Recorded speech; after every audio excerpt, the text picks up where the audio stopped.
brain. Welcome into his frequency. Enter at your own risk. Come be at peace with me. Ask the Paul, where we rise and don't fall.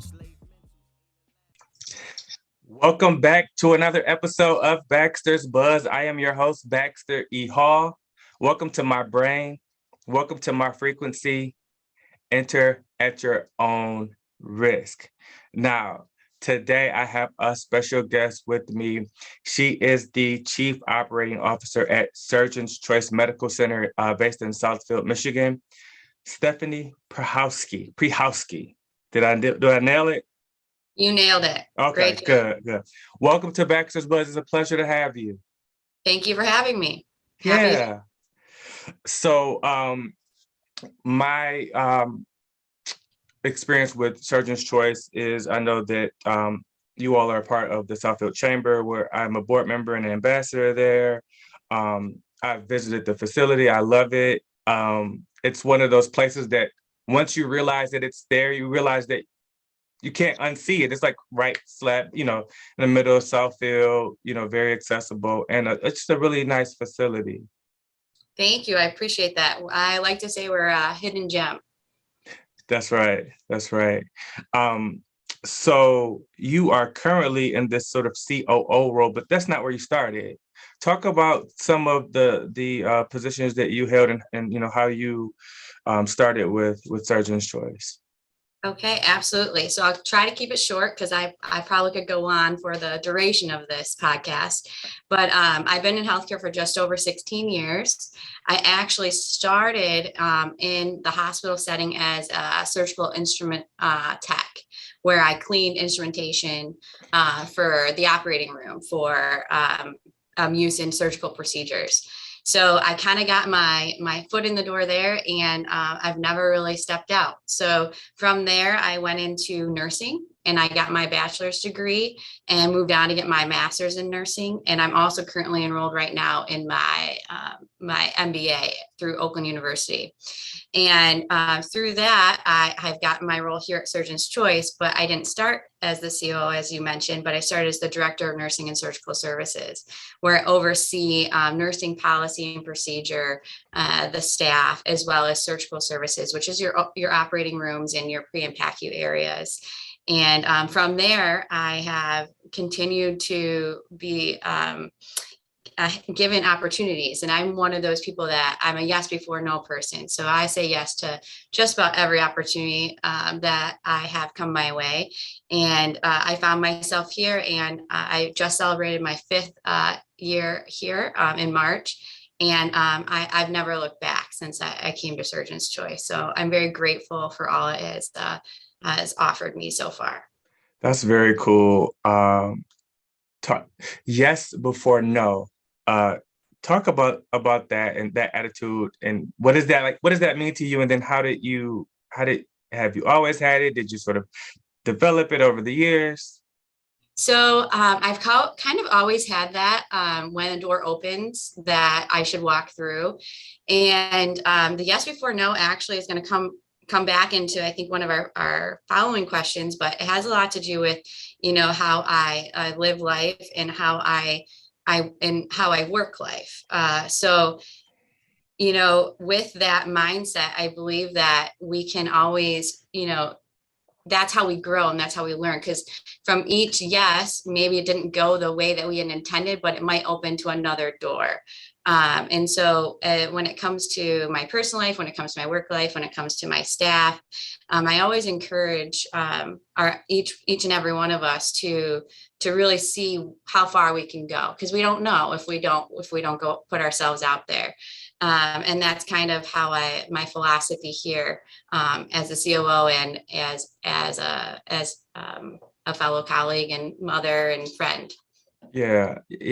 I think that it took me a long time to realize this myself, and I have to still remind myself of this. Is like the only time you really sort of fail is when you don't make the attempt, right? There's always things that we can learn from just sort of jumping out there and attempting something. It may not be exactly the desired outcome, but you've learned something, and maybe the next, you'll get a little further the next time, and you'll understand like maybe a different route to take, or take those experiences into the next sort of opportunity. So I love that.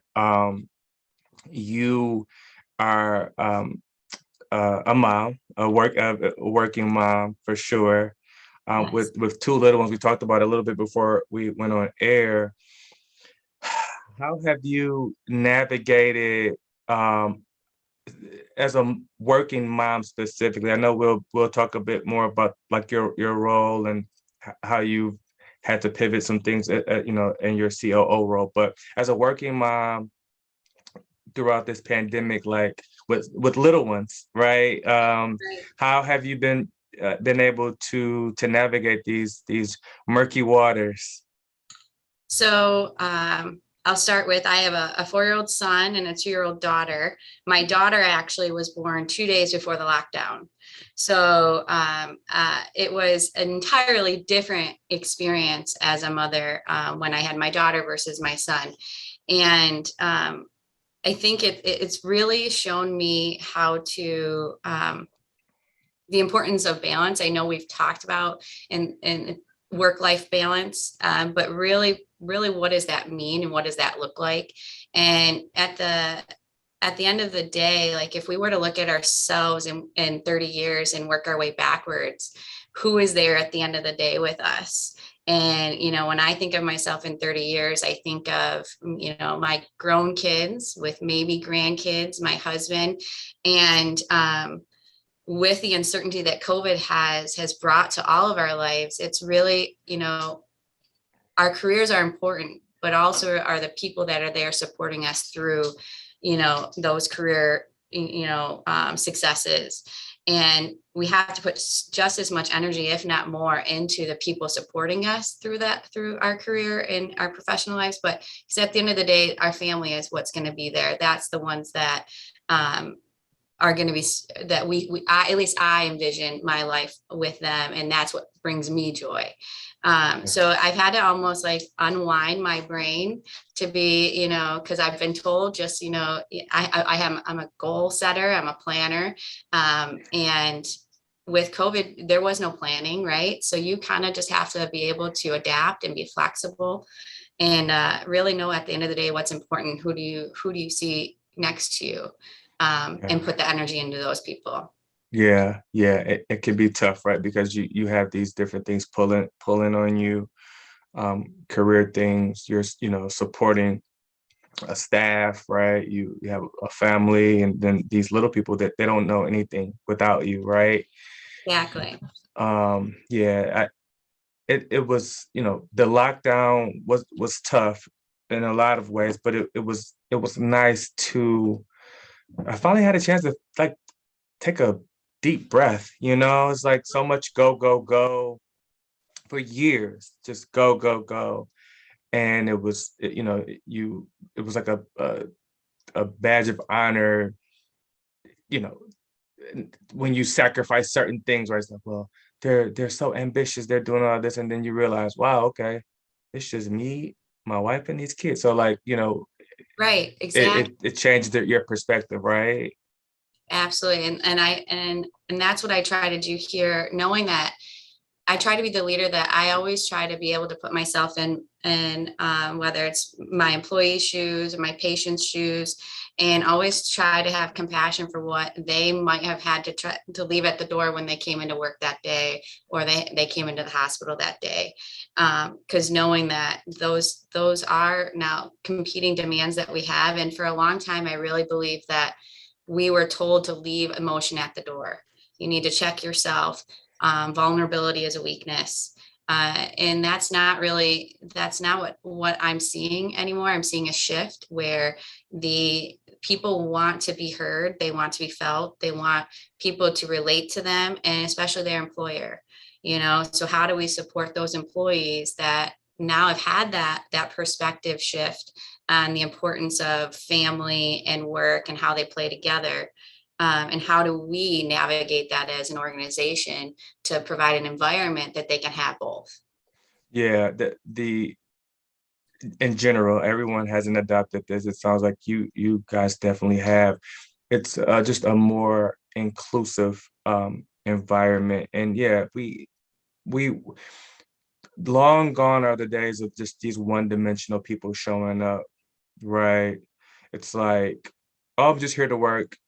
It, regardless of what I have going on in my life, that's just not, it's not healthy, and we talked a bit about like just the pandemic, but like the impact that it's had on like mental health for everyone. Like, speak Absolutely. to your experiences around the issues that we've been dealing with mental health, and then how have you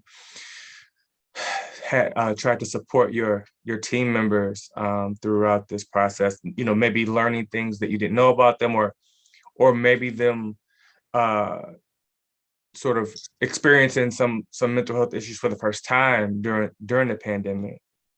Right. So mental health is definitely huge right now, and it's actually a big part of my passion right now in trying to really understand, and so that I can be more aware, not just for my employees, but my personal life.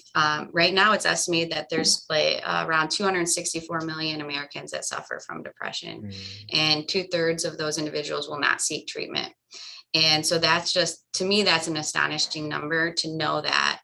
And a lot of what I've seen and what I've seen come out of the pandemic is, going into the pandemic, a lot of people, the mental health as a diagnosis and illness was very taboo. There was a stigma surrounding it.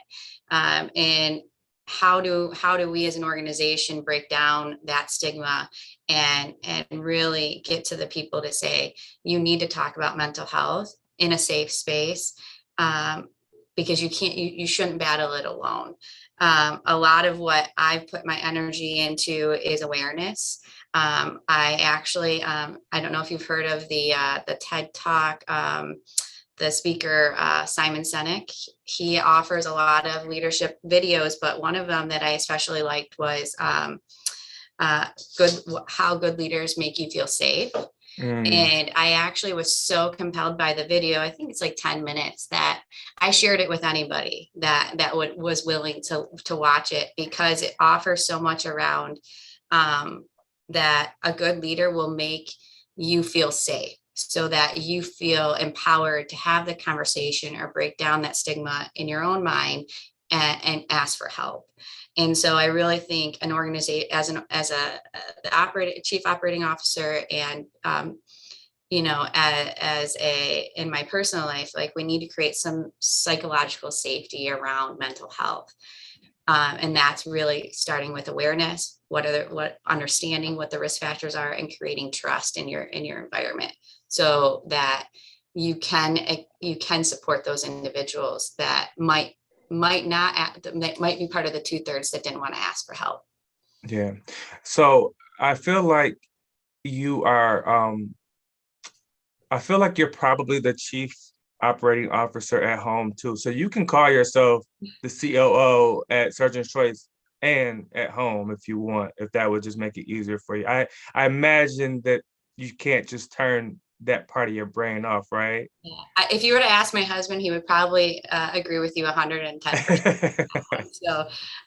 So yes, I can do that, and that's probably fair to say. Now, you talked about these folks. You're in healthcare. I'm in the insurance industry, and when we talk to our clients about just wellness in general, you always have to be mindful of these folks with these no claims, right? Because that doesn't mean that they're healthy. That just means that they haven't gone to seek any sort of treatment and to really be assessed. And when you talk about that from a mental health standpoint, 2/3 of those folks won't go and seek treatment. That's dangerous. That's a very volatile situation when you think about it. Now, granted, there's different levels of what depression or what people are dealing with, but at the same time, um we have to just, whether it's our friends, our family, our coworkers, the folks that we support, report to us, we got to figure out how to create safe spaces so that they feel comfortable, like seeking out help, like you said, and creating those safe spaces. Like, is there something that you all are doing or something that you're working on, that to be even more proactive around creating those safe spaces? So, yes, I feel that creating that safe space is an everyday, multiple times a day interaction that I have with my employees. And it's really, because as a leader, if I acknowledge and I accept and I am open to mental health, that, that my employees will, my feeling is they'll believe that then it's okay for them to do that as well. And so I try to, like, pulling my staff into watching the video on Simon Sinek, or having one-on-one conversations where I start the conversation in the first 5 minutes. We just talk about how are you and what is going on in your life and how can I support you in that. There has to be a genuineness to the conversation. And it can't, as a leader, it can't just be checking a box. Like, okay, I checked on them. They told me they were okay. It has to get more deep than that. It has, as the leader, you have to be aware and you have to have emotional intelligence to understand a situation. And when somebody could be holding something back, that, you don't want to push them to where they're uncomfortable, but you want to make sure they understand that you are a safe place, as you mentioned. But also, organizations have employee assistance programs. Should the employee not be comfortable, we as leaders have to be well versed in what we can offer for them to say, okay, if there's anything that is on your mind and you'd like to talk to someone here, you can call this number. And then it's I don't have to know anything about it, because some people do want to keep that private, and that is absolutely 100% okay. Right. My goal is to make sure that they have what they need to be mentally well. Yeah. And I do believe that starts too at the top, where your employees have to know that you care, and they have to know that you're in it with them. I think the days of the hierarchy of the top down is not really what is needed. It's right. I shouldn't say needed, but there's also a cultural shift in that as well, where the employees want to know that at the top level that you're going to roll your sleeves up when things get a little hairy there. So it is a lot of just being able to be in tune with what's happening in your spaces, and then providing either on an individual or a group basis, the tools to help them. Yeah. I think what I hear you saying is just it still starts from the top down, but the leadership has to really be sort of invested in what, and everyone else has to feel that. It can't just be lip service, right? You talked about just this shift, right? And there's all these fascinating things sort of moving and changing kind of at the same time, and you can kind of see it kind of happening in real time. And with the shift in how we're approaching mental health, and a lot of organizations are trying to make sure that they are putting even a bigger emphasis on their entire staff and that piece. There's also this thing called the Great Resignation, that we're literally still in the middle of. I was talking to a friend of mine. He's a HR director, and he's been in the HR field for close to 20 years, and he told me last week that the last 2 years he's experienced more than he had in the first 20. So and I'm like, that's a bold statement. And then he said, he's like, oh, I don't want to make it seem like it's past tense. I'm still in it. We're still dealing with a lot of these things, right? And a lot of it revolves around recruiting new team members, It's about sort of keeping your current employees engaged, and then that retention piece and making it a destination that folks want to be a part of, and they want to offer referrals and invite other folks to say this is a great place to work. So what are your thoughts about the great resignation, and like like how are you all being proactive as it relates to the retention and recruitment piece? So the great resignation. So your colleague was very spot on that. We have seen an influx of resignations throughout this time, and how we've chosen at Surgeon's Choice to approach this, and myself and my leadership, is, again, it's really getting to know the employee and what are the barriers to employment at Surgeon's Choice that would make them seek employment elsewhere. And a lot of what we're seeing is, the staff want that work-life balance is critical right now. With the great resignation, I've seen it also been a statement being that's the great reset. So, and how those kind of go hand in hand in my mind is people are leaving because they've had a mental reset in the fact of what their priorities are. And so if an organization has barriers to, flexibility in hours, that's, with childcare, we saw that happen in COVID, where parents had to figure out a way to either be daycare, be a teacher, and keep their full-time jobs. And if your employer wasn't able to navigate that and allow flexibility with that, we saw a resignation because family had to come over their career at that point, because there's other opportunities out there that will offer those flexible hours for them. And that's where at Surgeon's Choice, we really try to focus on how do we create a culture that people want to walk in the door every day, that meets all of their needs in the workplace and outside the workplace. And again, a lot of this too with the great resignation is we've seen a lot of individuals leave. I think it's an estimated like 47 million Americans have voluntarily left their jobs for flexibility, higher pay, and what we're seeing as like the alternative workforce, which is jobs that they can get anywhere. So like Lyft, Uber, the Airbnbs, all of that is alternative. And so we're seeing because you can control, you have as a employee, you have more control of your time and how you work.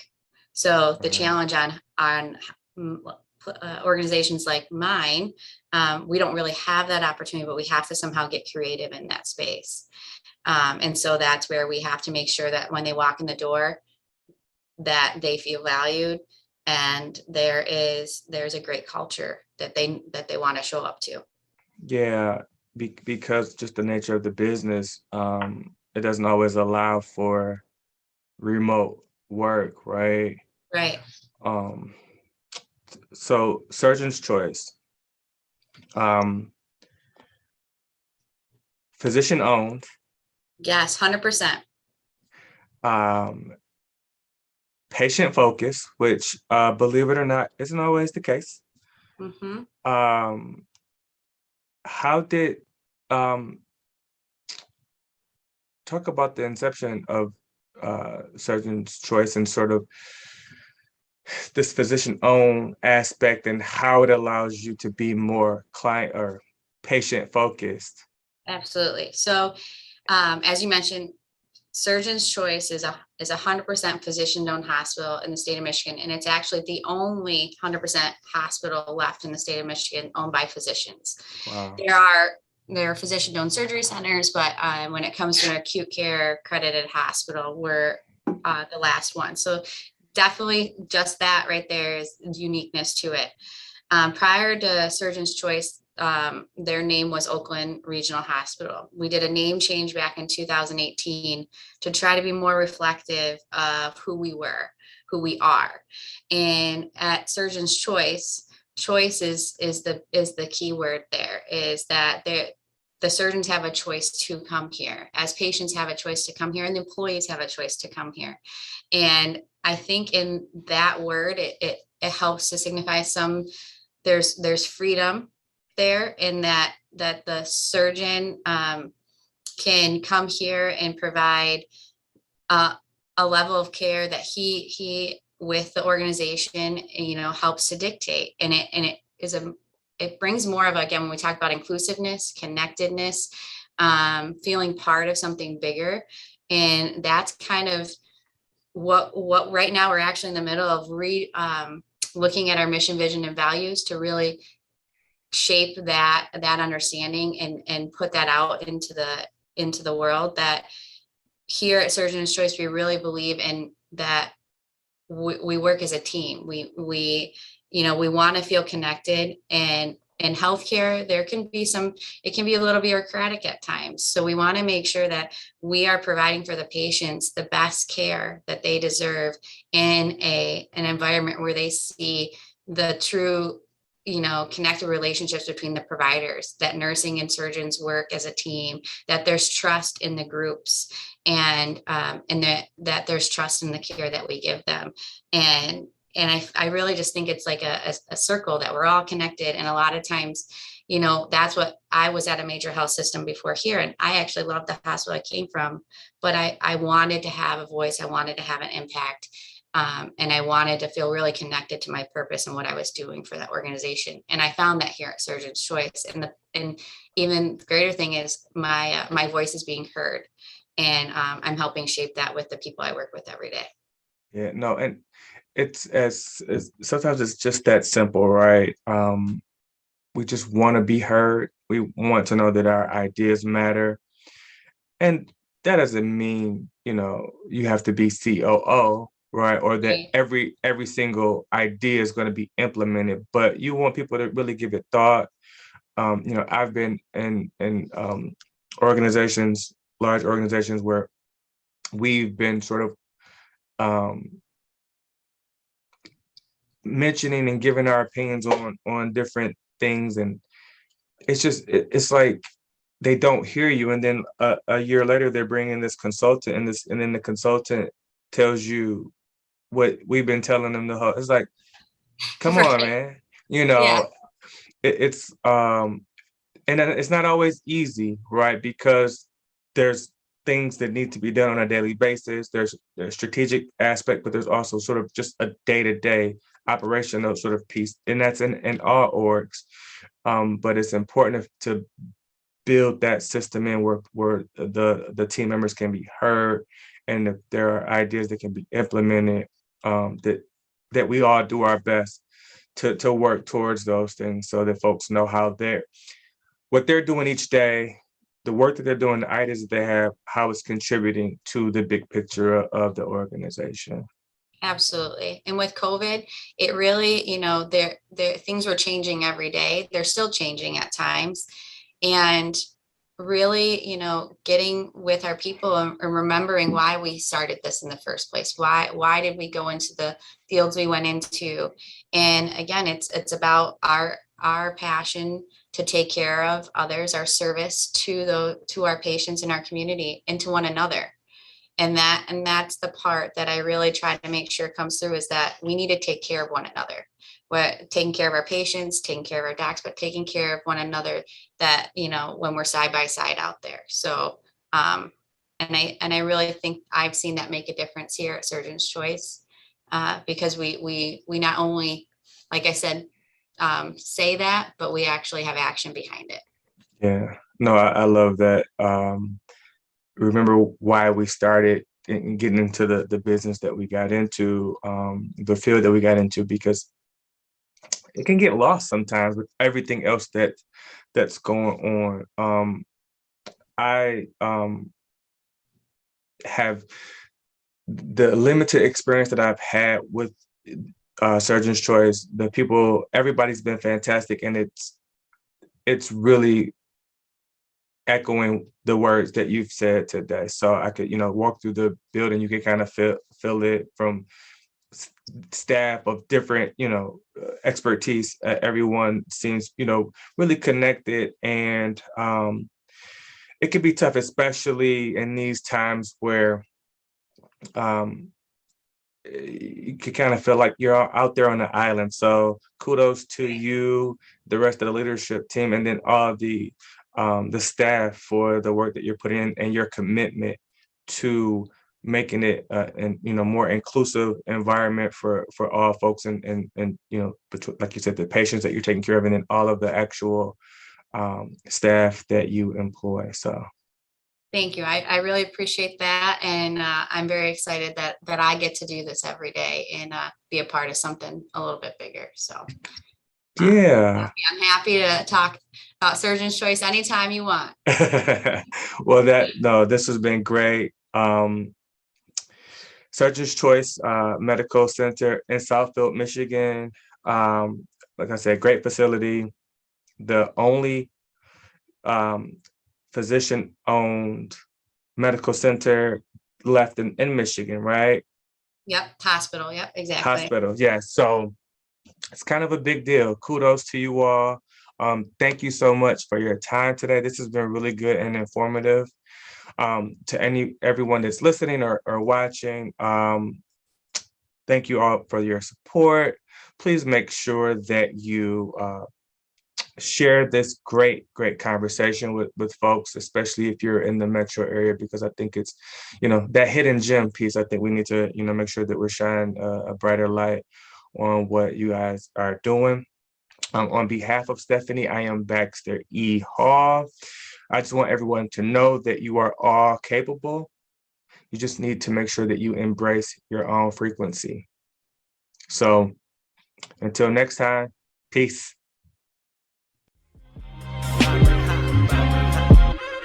Welcome into his brain, welcome into his frequency. Enter at your own risk, come be at peace with me. Thank you so much for watching this video. If you haven't already, please hit the like button, please subscribe, share, and also hit that notification button as well. Thank you so much. Financial literacy to authentic Black history, this real rap.